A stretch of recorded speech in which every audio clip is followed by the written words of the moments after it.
Oke guys, kembali lagi bersama TPB Santuy. Sekarang kita akan masuk ke materi yang baru, yaitu tentang deret tak hingga. Nah, di bagian pertama kita akan ngebahas tentang baris tak hingga dan karakteristik-karakteristiknya serta teorema-teorema yang berlaku buat baris tak hingga. Nah, pertama baris sama deret tuh beda gitu. Di sini kita bahas baris dulu yang bentuknya kayak gini. Jadi, baris itu dinyatakan simbolnya AN kayak gini. Terus dia itu bentuknya urutan beraturan dari bilangan real. Nah, seperti kalian bisa tebak juga, jadi dia domainnya itu adalah bilangan positive integer dan range-nya itu adalah bilangan real. Jadi setiap angka A1, A2, A3, sorry ini A4, terus ini A5 gitu, setiap angka ini itu bisa merupakan bilangan real karena itu adalah range-nya. Nah, domainnya itu adalah si N ini. Jadi kita misalnya mau A berapa, A6 gitu, A6 itu berapa gitu. Nah, 6 ini adalah domain dan dia adalah bilangan bulat positif gitu.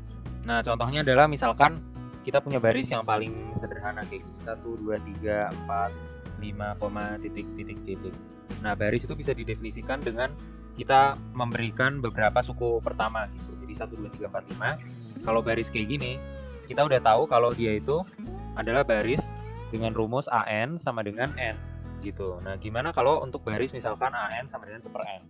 Dia itu bakal kayak gimana isinya? Dia bakal jadi 1, setengah, sepertiga, seperempat, seperlima, dan seterusnya. Dan kalau kalian lihat, kalau baris yang AN sama dengan N ini, ketika dia menuju infinite, dia akan mendekati infinite kan, karena dia akan terus membesar.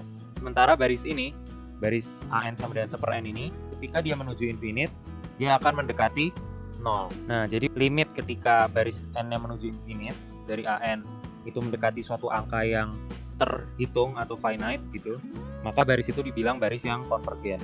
Nah, dalam pengerjaan limit buat mencari apakah AN konvergen atau enggak ketika N-nya menuju infinite, kita bisa menggunakan beberapa karakteristik limit yang berlaku untuk baris AN sebagai berikut. Nah, pertama, limit N menuju infinite dari K atau di mana K ini sebuah konstanta itu adalah K. Nah, kalau limit N menuju infinite K dikali baris AN adalah K dikali limit N menuju tak hingga dari AN. Nah, terus selanjutnya limit AN plus BN ketika N-nya menuju tak hingga. Ini adalah limit N menuju tak hingga dari AN ditambah limit N menuju tak hingga dari BN. Nah, kalau perkalian sama, limit dari perkalian adalah perkalian dari limit N menuju tak hingga dari AN dikalikan dengan limit N menuju tak hingga dari BN. Itu juga dengan pembagian. Cuman di sini syaratnya limit ini nggak boleh sama dengan 0. Gitu. Nah, ini pasti kalian udah familiar sih sebenarnya, dan ini mirip banget sama limit yang biasa. Nah, terus kita sekarang misalkan kita dikasih soal kayak gini. Limit N menuju tak hingga dari cosinus N dibagi N. Nah, ini gimana nih? Kita nggak tahu nih cos N saat menuju tak hingga dia berapa.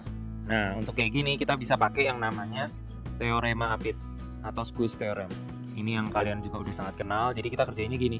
Kita tahu kalau nilai cos itu paling gedenya 1, paling kecilnya negatif 1. Nah, terus kita kaliin ini sama 1/N, maka ini jadi cos N per N, terus ini jadi 1/N. Tandanya kenapa nggak berubah? Karena tadi dikasih tahu kan kalau di baris itu N-nya itu adalah positif integer, jadi pasti positif. Udah deh, terus ini tinggal kita kasih limit. Jadi minus limit N menuju tak hingga dari 1/N, limit N menuju tak hingga dari cos N per N, dan limit N menuju tak hingga dari 1/N. Nah, kita tahu yang ini hasilnya adalah 0, dan yang ini ada hasilnya adalah 0. Nah, maka soal kita ini diapit oleh 0 dan 0 gitu. Maka kita punya limit N menuju tak hingga dari cosinus N dibagi N adalah 0.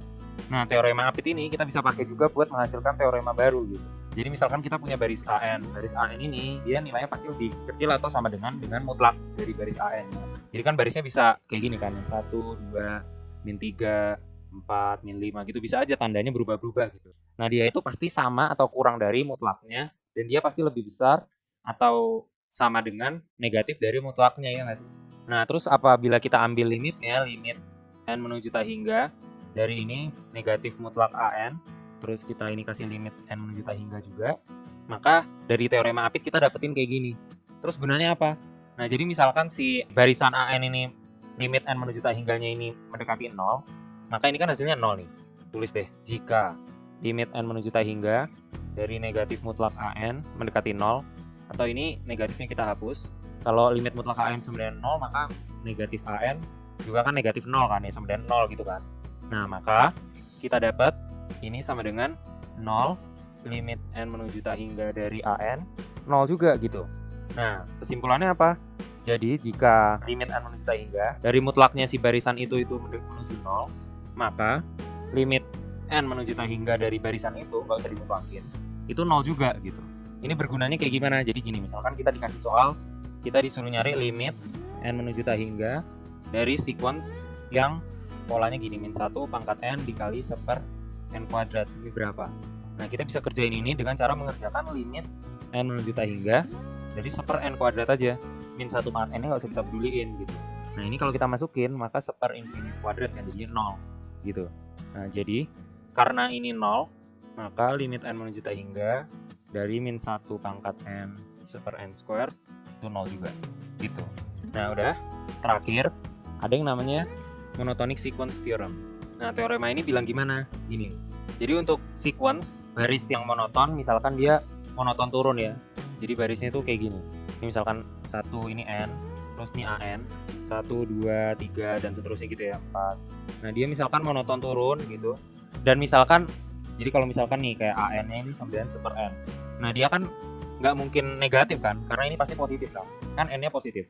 Ya, n-nya kan bilangan positif kan. Maka ini pasti positif. Maka dia bounded juga. Jadi bounded atau ada batasnya yaitu 0, batas bawahnya 0.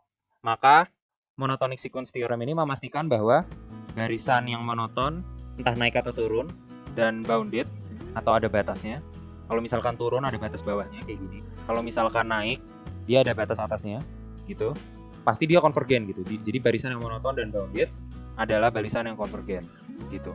Ya, ini cukup jelas sih sebenarnya, cukup obvious gitu. Oke, sekian pembahasan kali ini tentang baris dan karakteristik-karakteristiknya yang bisa kalian pakai buat mengenali isi baris ini. Sampai ketemu di video-video selanjutnya. Thank you udah nonton.